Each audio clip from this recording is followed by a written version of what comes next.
1967 ஆண்டு ஜூலை 20ஆம் தேதி ஒரு நாள். வணக்கம் நண்பர்களே.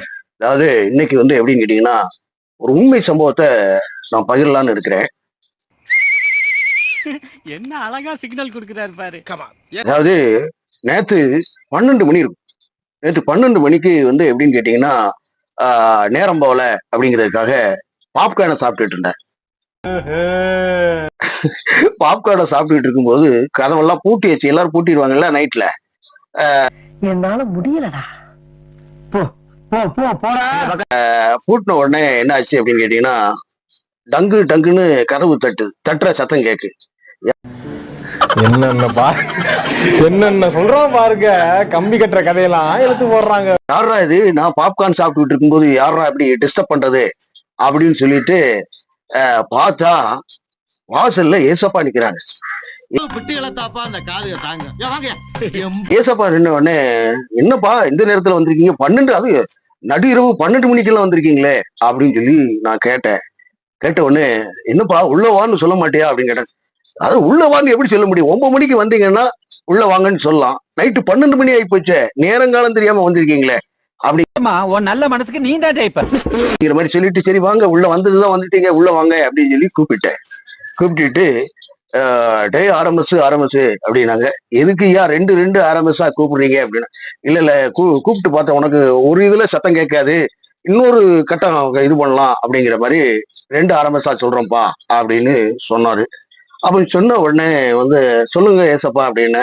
உடனே நீ மட்டும்தான்ப்பா அந்த உலகத்துல இருக்க, சுவிசேஷமா நீ மட்டும்தான் அறிவிக்க போகணும், கண்டிப்பா இதை செய்தே ஆகணும் அப்படிங்கிற மாதிரி சொன்னாங்க. ஐயோ ஆண்டவரே, எனக்கு வேற வேலை இல்லையா அப்படின்னு நான் அவர்கிட்ட ரொம்ப தர்க்கம் நடக்குது. அதுவும் 9 மணிக்கு வராம 12 மணிக்கு வந்துகிட்டு அங்க போடும் இங்க போடும் அப்படின்னு சொன்னா அப்படின்னு சொல்லிட்டு இது பண்ணிட்டு, நீ கண்டிப்பா நீவே போயே ஆகணும் அப்படிங்கிற மாதிரி ஆண்டவர் சொன்னாரு. சொல்லிட்ட பிறகு அதுக்கப்புறம் மறுபடியும் சரி பக்கத்துல வந்தாரு. என்ன ஆண்டவரே பக்கத்துல எல்லாம் வந்துகிட்டு இருக்கீங்க அப்படிங்கிற மாதிரி நான் சொல்றேன். சரி ரைட்டு ஓகே சொல்லுங்க அப்படின்னு சொல்லிட்டு ஏசப்பாட்ட சொல்றேன். இந்த மாதிரிப்பா நீ சுவிசேஷமா போனோம் அப்படின்னு சொன்னாரு. சொன்ன உடனே அதெல்லாம் முடியாது. அப்போ சுவிசேஷம் போகணும்னா நான் எனக்கு பைசா வருமா, தங்கம் வருமா, வெள்ளி வருமா? ஒவ்வொரு காரியமாக போறேனே, வெள்ளி தங்கம் வருமா, பைக்கு காரு இதெல்லாம் வருமா அப்படின்னு கேட்டேன். ஒரு ஓட்டர் சைக்கிள் ஒண்ணு எங்கேயா ஒருத்தன் தருவான், நீ டயரை பஞ்சர் பார்த்துட்டு அப்படியே உருட்டிக்கிட்டே போ, இல்லடா இதே பண்ணியே போ அப்படின்னு சொல்லி ஆண்டவர் சொன்னாரு. அப்படி பல காரியங்கள் சொன்னாரு. நீங்க நினைச்சிருப்பீங்க, என்னடா உருட்டு மேல உருட்டு பிரசங்கமா பேசுறானே அப்படின்னு கேட்பீங்க. அதாவது பிரவீன் டினோ அப்படிங்கிற நபர் நேரத்தைய நாள்ல எப்படி மட்டமாக நினைக்கிறார்கள், இவர்களுடைய வீட்டு வேலைக்காரரா இயேசு கிறிஸ்து, ஒரு வீடியோ பதிவு ஒன்றை போட்டிருந்தார். அதுல காமெண்டா பாத்தீங்க அப்படின்னு சொன்னா, பிரபலமா இருக்கக்கூடிய டிஜிஎஸ் தினகரன் அவர்களுடைய காரியங்களை வச்சு போட்டிருந்தாரு. ரொம்ப சாலிடா அந்த விஷயத்த கொண்டு போயிருந்தாரு. அது ரொம்ப ஆச்சரியமா இருந்துச்சு. அவன் பேசுனதுல இந்த வீடியோ தான் எனக்கு ஹைலைட்டடா பிடிச்சிருந்துச்சு. அருமையா பேசியிருக்காப்புல. பழச இருந்தாலும் அந்த குருட்டு பிரசங்கத்தை, ஒரு மாய்மால காரியத்தை அப்படியே எடுத்து கொண்டு வந்திருக்காப்புல. ஆனா கீழே உள்ள அத்தனை பேரும் இந்த கழிவு ஊத்துறங்கிற பேர்ல போட்டிருக்காங்க, வச்சிருக்காங்க. இப்போ நான் சொன்ன விஷயம் உங்களுக்கு எவ்வளவு டெம்ப்ட் ஆயிருக்கும், எவ்வளவு காரியங்கள் உங்களை ஹைட் பண்ணிருக்கும், எந்த அளவுக்கு இப்படி ஏன்டா போய் சொல்றேன் அப்படின்னு நீங்க நினைச்சிருப்பீங்க. அதே ஃபார்மேட்ல தான் ஒவ்வொரு கிறிஸ்துவர்களும் பிரபலமாக இருந்தாலும் சரி, அது எவ்வளவு பெரிய ஆளாக இருந்தாலும் சரி, உருட்டுன்னா உருட்டு பிரசங்கம், குருட்டுன்னா குருட்டு பிரசங்கம்னு சொல்லணும். இப்படி அவன் பிரவீண்டினோ எனக்கு ஆகாதுதான், அதாவது விமர்சன ரீதியாக ஆகல, பட் இருந்தாலும் சகோதரனை நம்ம நேசிக்கிறோம். அந்த நேசித்ததன் அடிப்படையில அவரை போட்டு கழுவி ஊத்திருக்காங்க. பலர் எப்படின்னு கேட்டீங்கன்னா ரொம்ப இதா பேசியிருக்காங்க. அந்த கமெண்ட் கூட பின்னால பாப்பீங்க. சோ ஒரு ஊழியர், ஒரு பிரபலமா இருக்கிறவர் பொய் புரட்டு சொல்றாரு, வீண் காரியத்தை சொல்லியிருக்கிறாரு. அப்பயே அதை அங்கீகாரம் பண்ணாமல் ஒருவரை அப்போ மனுஷ வழிபாடு பண்றாங்களா? பிரபலமாக கண்டு அழைத்தவர் கைரமைப்பார், அவர் கைவிடவே மாட்டார் அப்படின்னு பாடினதுனால அவர் கடவுளாக இருக்க முடியுமா? அதாவது பாசரை நம்ப கூடாது, அவருடைய பாஸ் இருக்காரு பார்த்தீங்களா, இயேசு கிறிஸ்து, அவரை தான் நம்ம விசுவாசிக்கணும். அவருக்கு தான் மகிமையும் துதி கணங்களும் இருக்கணுமே ஒழிய டுபாக்கூர்களுக்கு இல்ல, பாசர்களுக்கு இல்ல. சரியா? பணிவிடைக்காரர்களுக்கு, பந்தாக்களோ பணிவிடையோ அவர்களுக்கு பணிவிடை செய்வதோ அல்ல, அவர்களுக்கு முகசுதி செய்வதோ அல்ல. அதே போல அதாவது மிகப்பெரிய ராஜா ஒருத்தர், மிகப்பெரிய ராஜா யாரு அப்படின்னா தாவீது. தாவீது பெரிய ராஜாவா இருந்தாலும் தம்முடைய அதாவது எப்படின்னு கேட்டீங்கன்னா ஆண்டவராகிய இயேசு கிறிஸ்துவனுடைய ஆஹ் தீர்க்கதரிசிகள்ல ஒருத்தர் யாரு அப்படின்னு கேட்டீங்கன்னா நாதான்வேல் போய், டேய் பிறருடைய ஆட்டையை போட்டு அப்படியே சிட்டைய போட்டு உட்கார்ந்துருக்கியடா, சேட்டை பண்ணிட்டடா, ஓவர் சேட்டை பண்ணிட்ட, ஆண்டவருக்கு முன்னதாக அது பயங்கரமான சேட்டையா இருக்கு, செயற்கையா இருக்கு, பொல்லாததாக இருக்கிறது அப்படின்னு சொல்லி கடிந்து கொண்டார். ஆக எவ்வளவு பெரிய வஸ்தாவாக இருக்கட்டும், பிரபலமானவர்களாக இருக்கட்டும், வேத வார்த்தையின்படி அவங்க குருட்டு பிரசங்கமான்னு ஆராயப்பட வேண்டியது அவசியம். புரியுங்களா?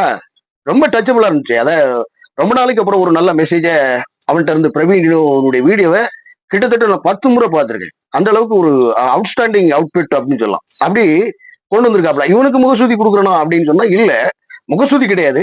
பட் ஸ்டில் நல்லா இருக்குன்னா நல்லா இருக்கு, நல்லா இல்லைன்னா நல்லா இல்லை. சரியா? ஒரு விஷயம் ஒருத்தருக்கு பிடிச்சிருக்கு அப்படின்னா பிடிச்சிருக்கு, பிடிக்கலன்னா பிடிக்கலப்பா, நீ பேசுறது அநாகரிகமா இருக்கு, ஒருமையில இருக்குன்னு நம்ம ரீப்ளே வீடியோ போட்டுடலாம், ஏன்ப்பா இப்படி பேசுற அப்படின்ட்டு. சரிதானா? சோ அந்த விஷயத்துல அவர் கரெக்டா இது பண்ணியிருக்காப்புல, கரெக்டா இது பண்ணி பண்ணியிருக்கிறாரு. பரவாயில்ல.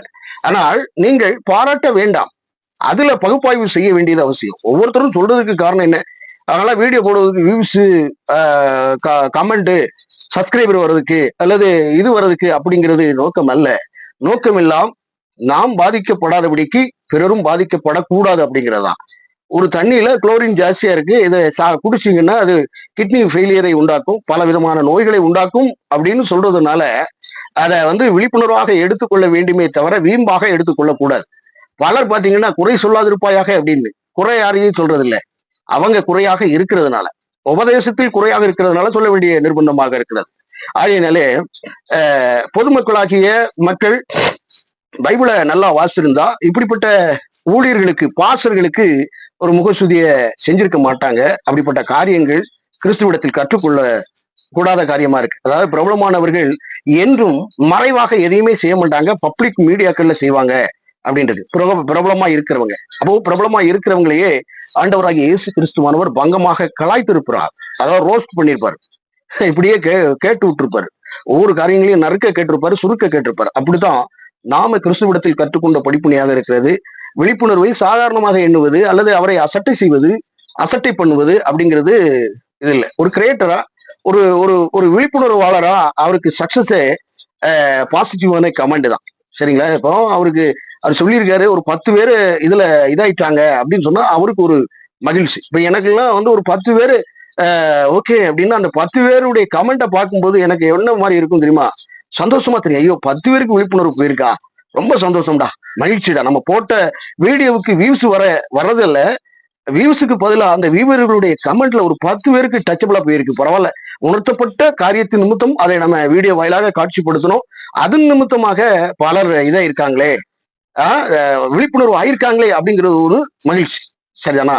அதேதான் இப்ப எதுவாக இருந்தாலும் சரி, ஒரு படைப்பினுடைய காரியங்கள் அது நல்லா இருக்கா நல்லா இல்லையான்னு எதிர்ப்பாளர்கள் சொல்றதுதான். இப்போ உங்களுடைய துணைவியா இருக்காங்க, நல்ல சமையல், அவங்க கிரியேட்டிவா பண்ணி ரொம்ப இதா பண்ணணும் அப்படிங்கிற மாதிரியான ஃபீலிங்கோட பண்ணிருப்பாங்க, ஏதாவது குறை விட்டுருப்பாங்க.